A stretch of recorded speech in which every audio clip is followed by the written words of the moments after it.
Quick update from the RIPE NCC about services and the like, some statistics.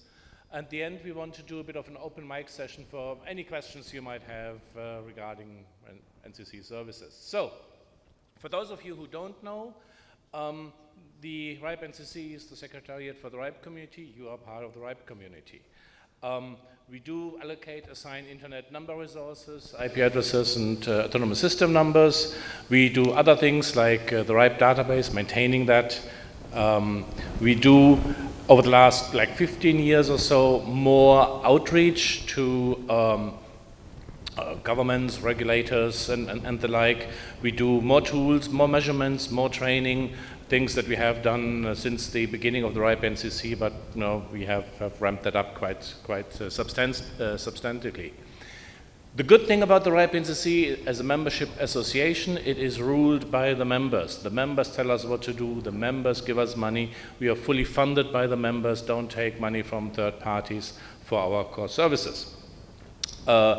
Generally, we are open, transparent, neutral, impartial. That comes with the job that we have to do, and I think we have a bit of a reputation there as well, which serves us well with the measurement networks and similar things. We have offices primarily in Amsterdam. Most of our staff sits in Amsterdam. We have a small office in Dubai as well, and of course we have people also working in Moscow. But we don't call that an official office because it's just a working space, really. So, activities, and that comes from the annual report about last year. We got 2,000 and a bit members over the course of the year. It's quite significant growth. We've done lots of allocations in IPv4 still, amazingly, and also in IPv6. We have done lots and lots of events, like these things like RIPE meetings and regional meetings and member lunches and the like. We reached out to about 3,000 members that way.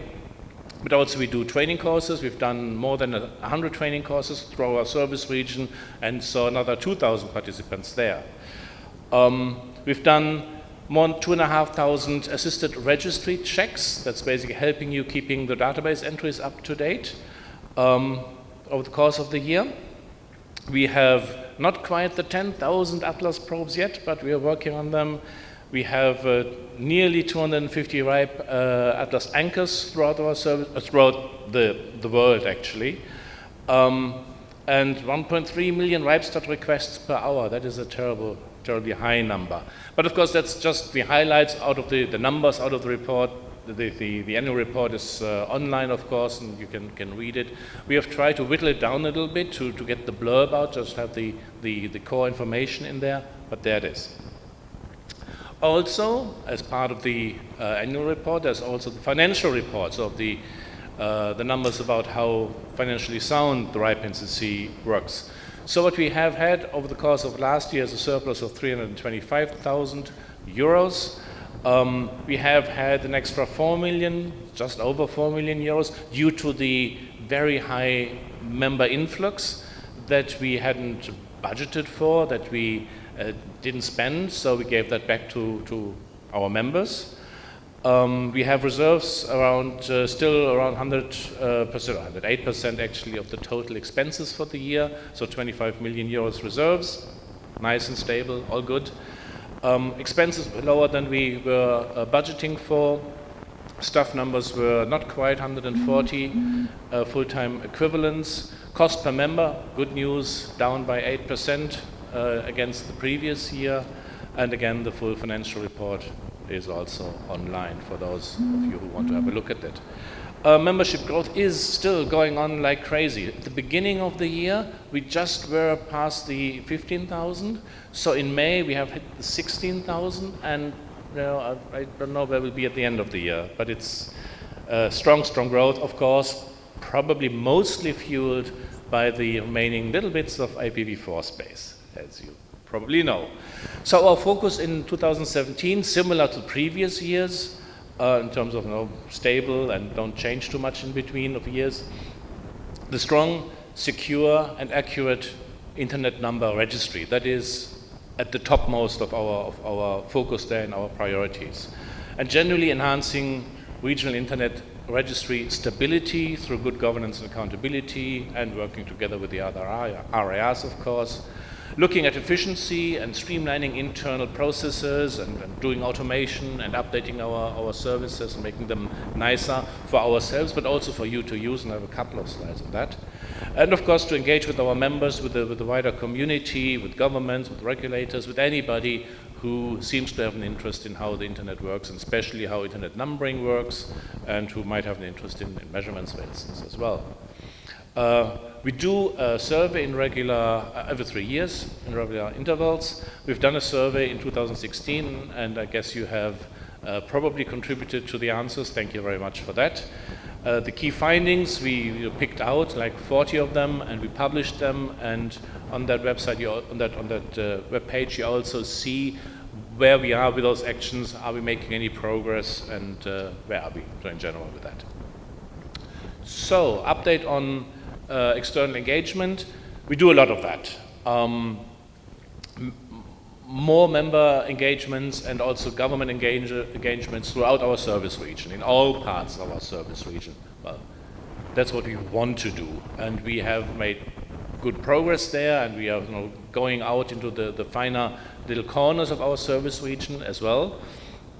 Of course, that is important for ourselves in doing services for you in sort of information gathering, so that we understand what we are doing and what we should be doing, but also giving information out to those who are interested. Formal relationships, stronger relationship with other stakeholder groups. We do lots and lots and lots of those things. ENOG, for instance, is one of them, and I changed the slide just a little bit against what I had in my inbox there. Changing ENOG support, we discussed that yesterday. I'm quite happy, all of us are quite happy with what we've seen in terms of discussion there. We will, from 2018 on, support very actively one big ENOG meeting. Like I said yesterday, if you want to have more ENOG meetings, organize yourselves. I've seen that happening yesterday, so I'm very optimistic about that. We like ENOG meetings. But what we want to do more is do more specific country-based, local, national meetings, again, more member outreach, where we maybe see our interests diverge a little bit from the ENOG group as such. We are looking to talk to our members, while you organize yourselves as the NOG, which is brilliant, which we support, of course. So that's what that is. Like I said, we do lots of things together with other stakeholders. Sometimes people were asking us, what are you doing with them, and why are you dealing with them? What is it you are doing? So we said we want to increase transparency, formalize those things a little bit, and on the basis of MOUs, Memorandum of Understanding with various groups, just to write down and publish those things on our website so that it's transparent and understandable for everybody what we are doing, why we are doing this. So recently, a couple of weeks ago in Minsk, we signed one of those MOUs with the Russian government, basically about academic cooperation and support for that from them, and also the database mirroring activity there. All those, like I said, all those MOUs are available online for you to look at. A regional presence, Max and Alex are around, actively engaging the local community and governments there as well. But we have more people coming in, and that's important to us as well, that we can adequately support you. We have over the last 2 years discussed more and more sort of good of the internet things that we do that are not maybe about number allocation and not that much about measurements and things that we do at the RIPE NCC, but about projects that other people are doing. So we have done a couple of things also formalized, so that it's also more clear and more transparent of what we're doing and why we're doing those things. We've just set up the Bloxall Foundation in honor of our founding chairman of RIPE for many, many years. There's a separate entity, a foundation, and the board has been established that exists now, and the idea is to look at community members that contribute very strongly to the RIPE community and to award them something over the years. We discussed with the IETF and with ISOC, we've seen people come in to talk to us about this. For the stability of the Internet Engineering Task Force, there is an endowment there, so we have agreed to make for 10 years or so, on a year-to-year basis, of course, 100,000 euros available for the sustainability, for the stability of the IETF. Further than that, we have had a couple of people coming presenting to RIPE meetings about projects that they're doing that need money to be continuing and to be successful. And quite often the community has said, yeah, this is a good thing, and wouldn't it be great if the RIPE NCC could contribute to that? So here and there, we've done that, but also at a fairly ad hoc basis. So now we have a structure for that. We call it the RIPE NCC Community Projects Fund. There's 250,000 euros in there. Groundwork, the setup has been done. Now we are looking for a committee to administer that and basically to go through the applications for projects, for funding, and we think that the first call for applicants there will be out by the end of the year. Also, we looked at more developmentally oriented activities, supporting those. The other areas, the Southern Hemisphere areas, like LACNIC, AFRINIC, and APNIC, are supporting what they call the Seed Alliance initiative. Again, projects towards sustainability and developmental work. That's something that we find interesting, and we, in principle, want to contribute to that, but it's a big activity, and we are already quite busy with these kind of activities, so we want to put that back a little bit into the future. A couple of highlights from various service areas in the NCC. We have, I do remember that when I started to work there, we just about did the first IPv6 allocation. And we said, yeah, that'll be it for the rest of our lifetime, probably. Everyone gets one, and then it's fine. But now we've seen the first subsequent IPv6 allocation issued, so more space that was needed. Interesting. The assisted registry checks, like I said, we did quite a lot of them. We continue. It's important that the database is up to date, the registry is up to date, when people are looking at it, so like police forces and such people. So what we're doing here is we are targeting those people that we haven't, those members, that we haven't talked to in quite a while, so the less active members. And we find that in 85% of the cases, roughly, that contact results in a change, in an improvement of the database. So that's important stuff that we're doing there. Resource transfers, of course, there are loads and loads of those going on. And as we go forward, there are more and more complex tickets and things that warrant increased scrutiny levels, like passport copies that appear a little bit funny, and then we look at them, and then it turns out, oh, that was not a real passport after all. So people are cheating, and apparently that is something that we need to look at. And the board, our executive board, has encouraged us to go, and if we detect any cases of fraud, then we should, of course, report that to the authorities. Hijacks and investigations, so similar, that's basically what I'm talking about here. Efficiency, I mentioned that. Accuracy of the registry, yeah, that's what lots of people at the RIPE NCC are working at.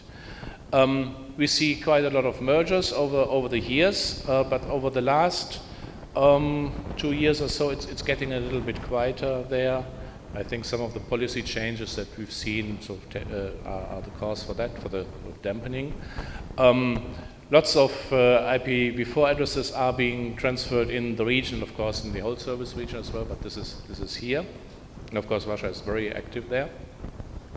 We do see quite some participation from you folks in the policy development process, which is good. However, of course, there could be more. It's a really big region. We have lots of members in the region. The community is really big. So it would be great to see even more of you speaking up in the mailing lists there. RIPE Atlas, by now, not quite the 10,000 probes connected, but quite good. And there are lots of measurements. We see a lot of papers coming out, lots of results from that infrastructure, which is lovely.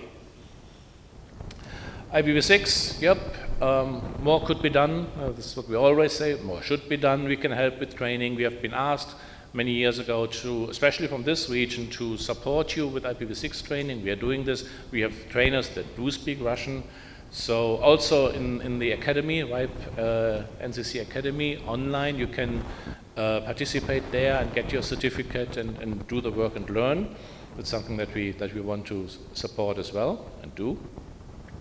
Over the last 3 years or so, we have been a little bit pushy with the RIPE Academic Cooperation Initiative, where we want to re-establish or have re-established our connections to the academic world. That is working fairly well, and now we have also established the RIPE Fellowship, where we help people come to RIPE meetings that might otherwise not be able to, financially or for other reasons. So there's support available for that, and again, it's on the website about the details. You can look that up. Improvements, like I said, we work on our software continually and interfaces for you to use our systems and try to make them easier to use, easier to understand. That's one of the outcomes of that, one of the KPIs. Yes, the number of tickets that go about reverse DNS errors and support calls about that has come down quite significantly, which is great. So generally, that type of thing is something that we are also quite busy with. The RPKI validator, the new version of that, we said we would do that. We are doing this. It was in the queue, and now in the third quarter we are starting to work on it. Again, my resources in the RIPE database. Again, interface changes to make it all easier for you to look at what address holdings you have and to make it easier for you to manage them. Right, accountability. Oh yeah, that's an interesting word as well. We've seen accountability sweep through ICANN, and we have, as RIRs, worked very hard on our own accountability to document all our procedures and documents and how it all works, how we are accountable to our members. But of course now that sweeps a little bit further into the rather informal communities like the RIPE community. How is that accountable? So now we have an accountability task force established that looks at the structures, documentation, and tries to find out about completeness. Is everything completely documented, or are there holes, and then what to do with those holes, how to fill them? And then they will publish a recommendations to the RIPE community. IANA update, I can update.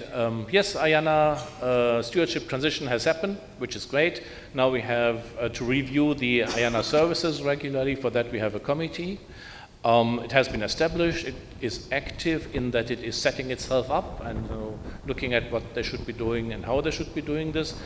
Overall, our interactions with IANA are very sparse. It doesn't happen very frequently. Mostly we get IPv6 from them occasionally, and the rest is very low. So probably not that much work that needs to be done there. Now the RIRs together act as the address supporting organization within ICANN, and in the ICANN bylaws we see that there is the need to periodically review all the supporting organizations. So every 5 years that comes back to us, the ASO is being reviewed. Currently there are people walking around, interviewing people. There are questionnaires online as well. We expect a report after, I think, within the third quarter, and then we'll all have to look at it and see what can be improved and how we will do that. Again, within ICANN, accountability, the cross-community working group on accountability, workstream 2, looks at organization and advisory committees accountability. I touched upon that. Basically, we have our people there that look at the whole thing and ensure that it doesn't get any further than the ASO, in that case, the communities. It shouldn't go into the RIRs. That has been done by us before. With the new ICANN bylaws, there are community powers that need to be distributed. We are looking at those things as well and see how we divide them up between the various parts of the NRO, the ASO, the Address Council, and the CEOs of the RIRs. New stuff needs to be implemented. Also, within the field, we are looking at the health of identifier technology. The RIRs are working together, the registration services people there, to think about metrics for that, how to measure that. that stuff is about ready in that they have had their talks and their ideas, and the discussion draft will be coming out now really quickly. It says Q2, so we have 1 month to go. We'll get that out, and then the community will look at them and debate them, and I hope that you are part of that as well. And then the final release will happen at the end of the third quarter. At the last RIPE meeting, there was a membership meeting, the general meeting, and there were elections there for the board. The financial report has been adopted, the board has been discharged of their duties, and the charging scheme for next year, 2018, has been adopted, which will be the same as it is for this year. And the 3 candidates that were elected to the board were the incumbents. Christian, Maria, and Salam are all back, so no change to the board there. If you have any questions, and I hope you have some, I'm here to listen to you and to answer them. Also, this could be the open mic for anything RIPE NCC services related, so please go ahead. I have my translation device here. Okay.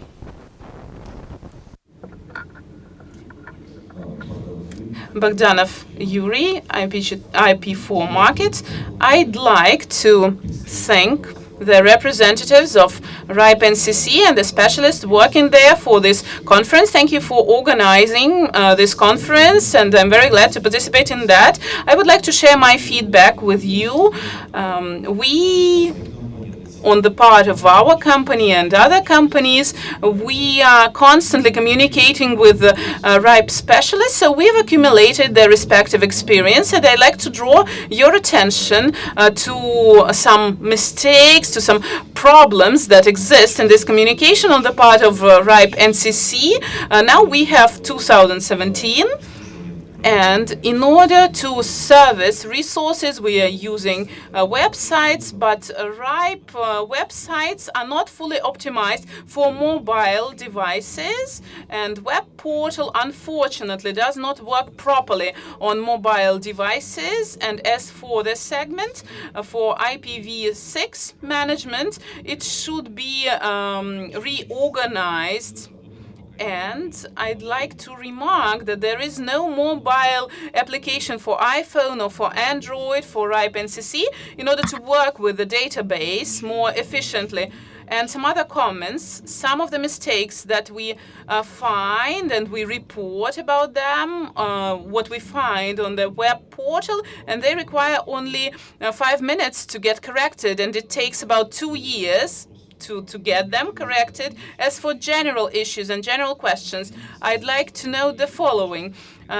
What is related to the register and to the transfer of the addresses and the information processing? So it takes a lot of time to process requests and applications. It takes about several days.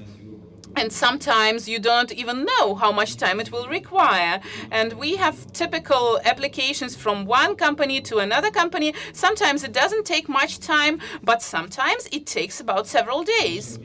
And I'd like also to remark that different specialists of RIPE, they deal with the same issues, but it takes them different amount of time to resolve them. And as for the rules that were adopted in order to transfer addresses, you have to pay full membership fees for a year. It's not very convenient because RIPE specialists, they inform us at the last moment about that, and it takes a while for us, for our accountant office, to coordinate those things. You cannot transfer addresses between different business representatives, between two, for example, legal entities when they are when they're open, then they're functioning, and you do not have the possibility to transfer addresses, to send addresses between two different jurisdictions, because you cannot provide some documents and provide the changes in the respective registries. Sometimes RIPE is asking for interesting information or data that we cannot confirm by any documents, and then you have to find some tricky decisions. Well, you are having a lot of questions because I cannot write them down. You are mentioning more and more. Yes, just summing up, I'd like to note that when applications are processed, there is no possibility to provide our feedback. So you cannot, for example, evaluate and assess the answer of RIPE specialists. And I would like you to pay attention to those things. And just in conclusion, I'd like to express an idea. Probably it can be developed in future. So probably you can consider the possibility of storing the information in the distributed database, like the blockchain example, for example. Thank you very much for your attention. Sorry. Let's give the opportunity to Axel to answer the questions, and then the microphone is open. Thank you. Thank you very much for that kind of feedback. That is exactly what we're looking for. I can't answer all your questions right now, but I've seen Ferenc scribbling away furiously down here, taking down what you said about the website. Yes, that is something that we also need to hear. About the awkwardness of the transfer process, I do apologize for some of that because it is occasionally very difficult for us to understand what is going on in wide terms. So we ask a little bit deeper where we think we need some extra understanding. In some cases, it's fairly straightforward. We ask for your understanding of that. I mean, correctness of the database is a very important thing to us. But yes, there are things certainly that we can improve. I thought we were asking for, not in all cases, I get your point, for feedback on the interaction. That is something that we'll look at further. And do talk to us a little bit further over the rest of the evening so that we can write down some more details. But thank you, that is exactly the type of information that we need. Anybody else?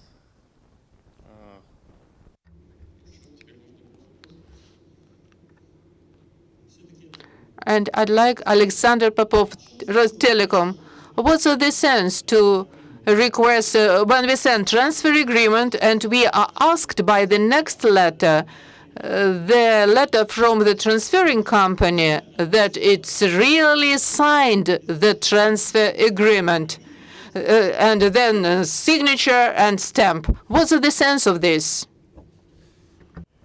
We need to be certain that that transfer is indeed what is going on. We've seen many cases where people are cheating, frankly, where they are hijacking resources and try to get us to transfer to themselves through fraudulent means. And that is something that we have to, as much as possible, and it's never 100%, as much as possible to stem. We've seen, just recently, we've seen a case where we requested a document as of a national authority document that particular country could not, it's not producing that. And that led to a hiccup and some upset.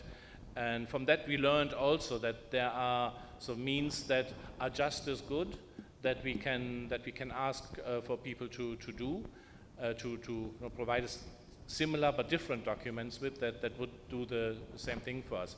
It is important that the database and the registry is up to date, that there is no fraud going on as far as we can tell and as far as we can effectively be sure of, because we are all under scrutiny here, and like I said, law enforcement, regulators, governments are looking at us, and we need to be able to prove as much as possible that what we are doing is correct. I understand that you're upset and that it occasionally, that you could be upset and that it occasionally inflicts delays on your business processes. I ask your understanding for that, and we try to be as efficient and as quick as possible. Next one. Any other questions? Don't be shy. No, then Telegram chat, sorry. Okay, Sasha.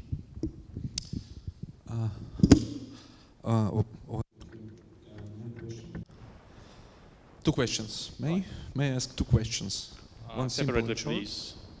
Give you a chance to give you feedback. Yeah, for sure. It's a feedback. One question and one feedback. Question about, we know that you are planning to change support of local communities. So when, I'm speaking English, you don't need I know, translation. but it's better this way. Yeah, okay. So when more detailed and transparent plans will be published on how are you going to support local communities, local events. I'm not talking about membership lunches and any membership activities. On the first or maybe second slide, we've seen that RIPE NCC is community secretariat. So, well, when do you plan to publish more detailed roadmap of these community events? So you may answer it later. So I don't think so that you have exact answer. So, but my another question was also related to RIPE NCC acting as community secretariat. And if I'm wrong, I hope Hans-Peter Holland will correct me. Is he here? Yeah. Oh yeah, Hans-Peter. Hey. So, RIPE NCC is a community secretariat, mostly in the meaning that RIPE NCC executes RIPE community developed policies. Yes. The most of all. Not having these meetings, execution of policies. So we've seen a lot of memorandums of understanding you have signed already. Actually, well, the most interesting for us is a memorandum of understanding with Russian Ministry of Telco, but other MOs also have.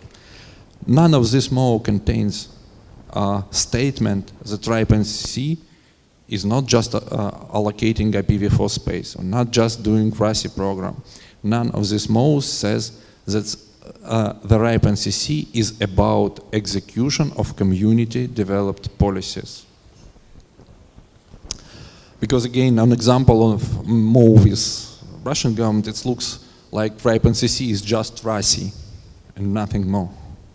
So my question is, do you want to take in account this note and plan to resign all MOs and signing future MOs, stating that RIPE NCC, first of all, are executing community developed policies, and you expect from the other party of a MO to respect the same policies too.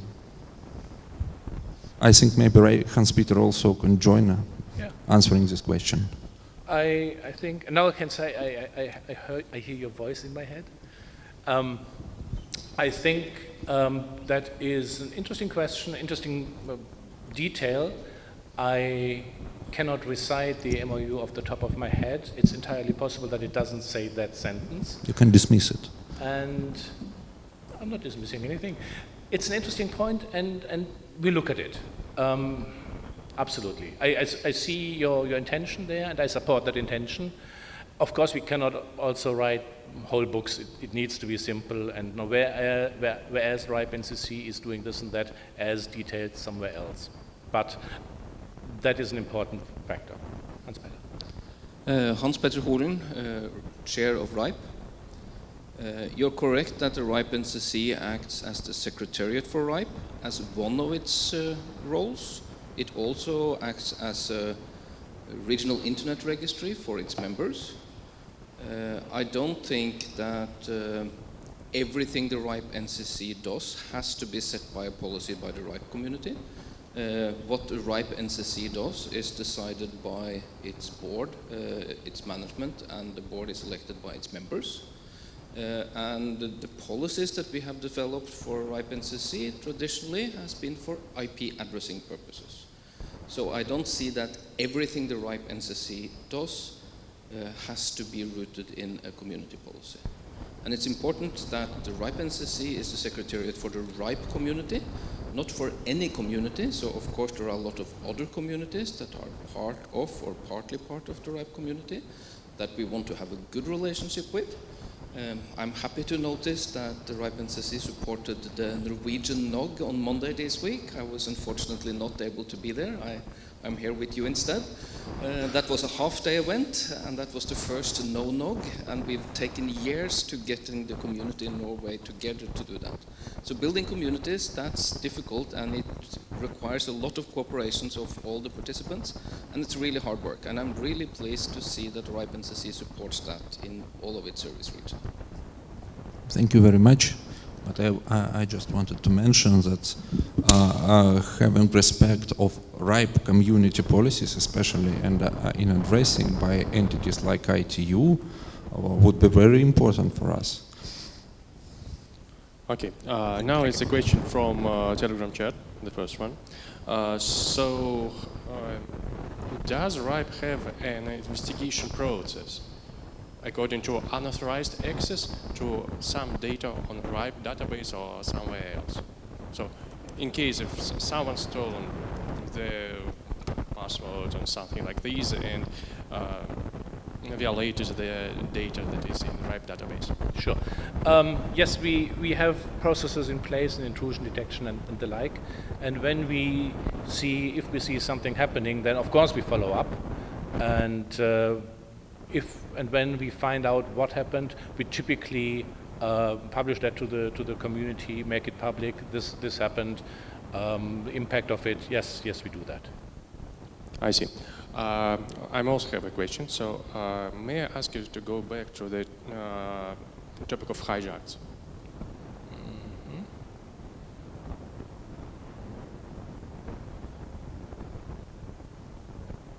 Yes.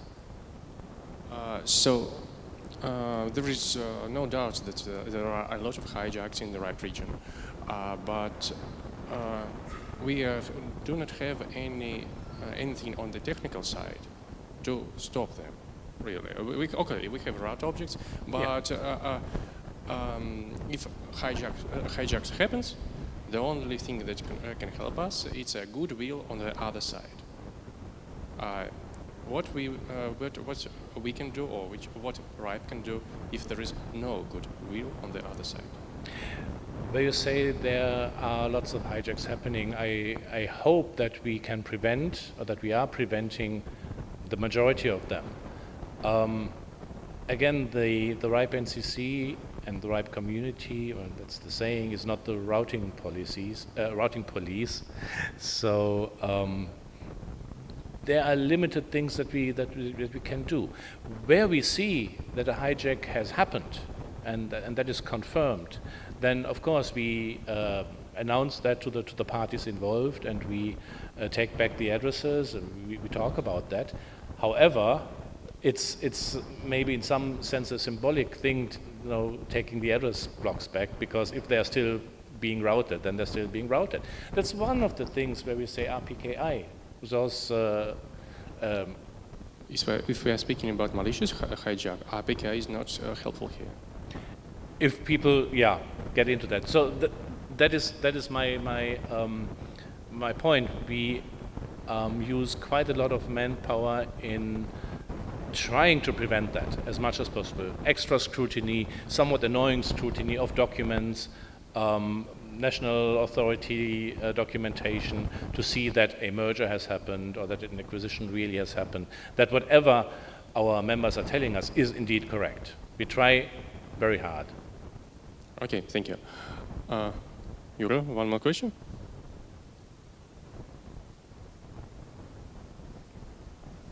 Не работает. Работает. Богдана Фьюри. В дополнение вопрос по... The question to hijack. In RIPE there is a free space that is not distributed. How RIPE monitors this space? Is it announced in the global network?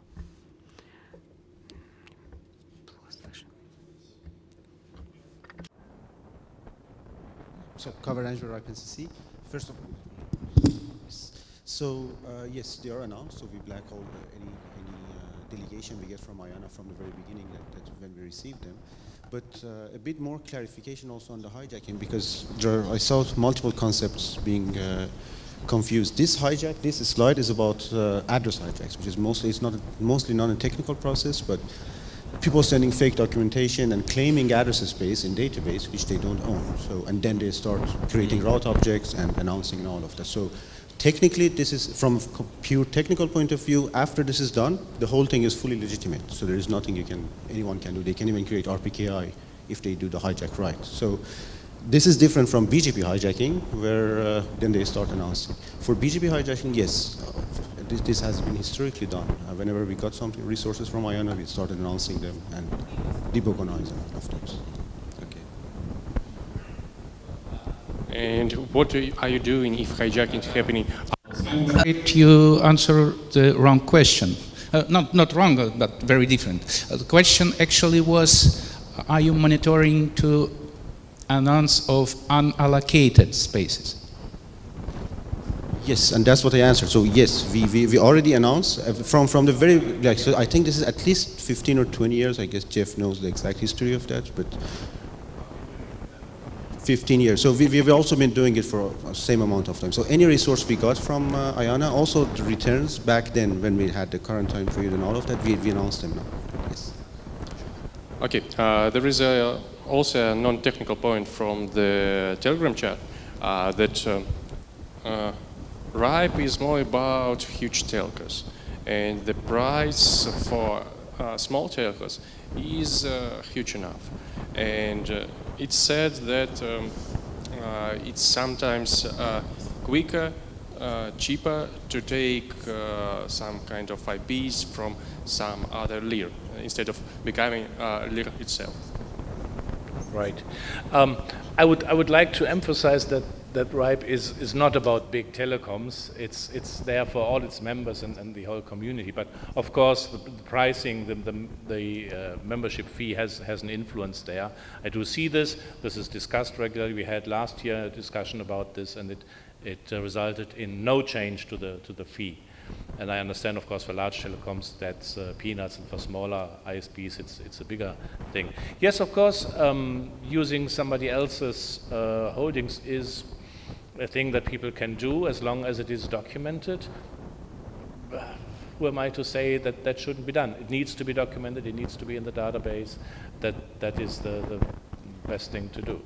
And we have provider independent addresses as well, where people assign address blocks to their customers who are not our members, but it needs to be clear what is happening.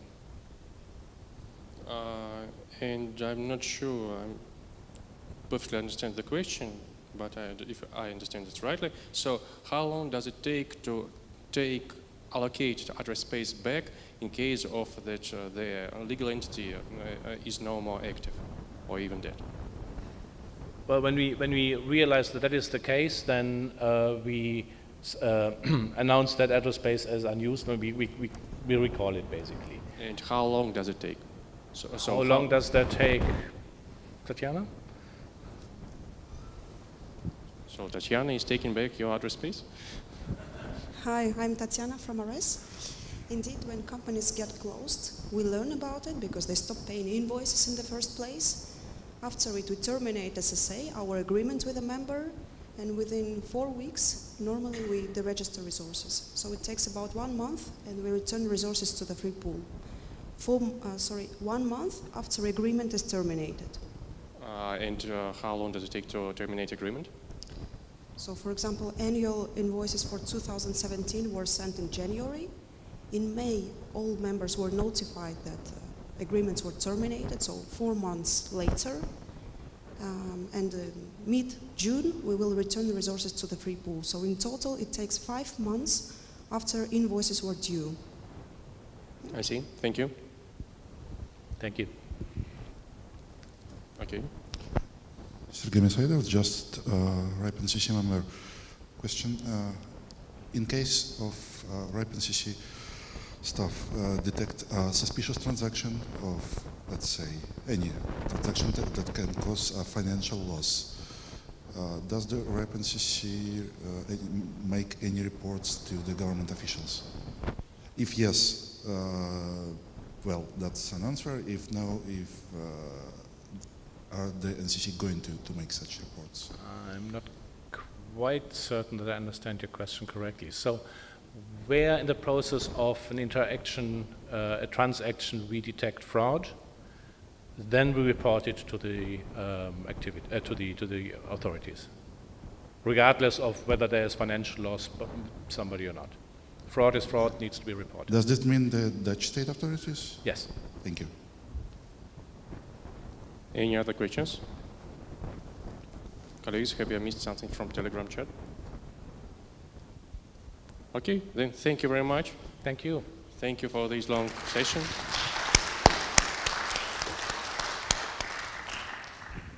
Lovely.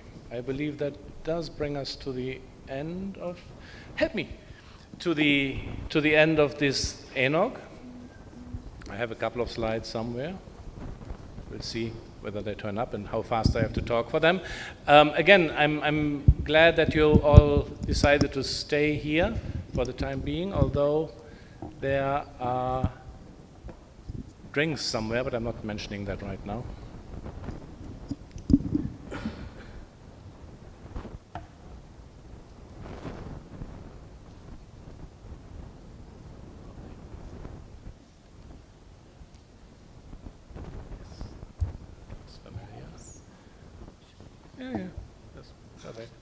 You gave away all the secrets. So, yeah, another ENOG done. Thank you very much. We have had 356 participants. That is good. That is good average, I think. Thank you all for coming and for staying. Looking at attendance by country, not a big surprise. Mostly Russia and 30% of other people, roughly 30% of other people coming from other countries. An ENOG would be difficult without getting help from the local host. Moscow Internet Exchange frequently helps us out here. I don't know, is Elena here? I haven't seen her. Konstantin, Irina, if you're here, come up. Thank you very much for helping us out. It went wonderfully.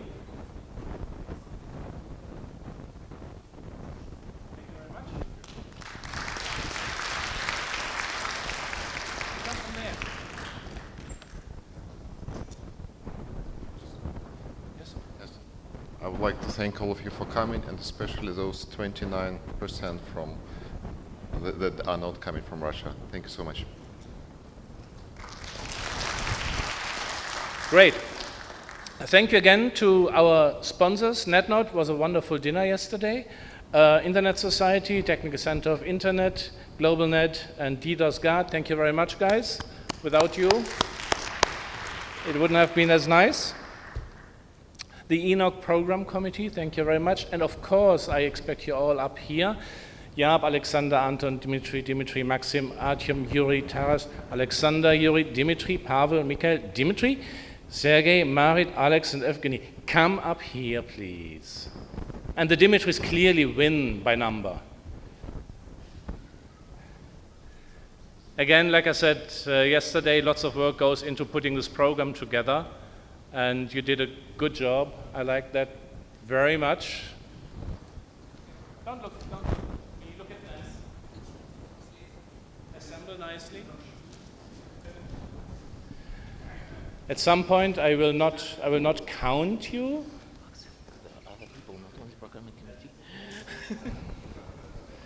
Yeah, those people sitting there, they are not the program committee. It's a big one. It's a big one. They did lots of work.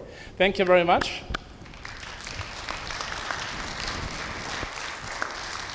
And you look pretty too. Thank you. And thank you, RIPE NCC, for our possibility to bring such excellent program to our audience. Also, especially want to thank RIPE NCC staff supporting us, switching presentation, while watching everything else, answering our, well, sometimes strange questions. I think it's also our responsibility to thank our translation services, who provide us with possibility, and technical team with great audio and video. Thank you very much, everyone. Thank you, Alexander.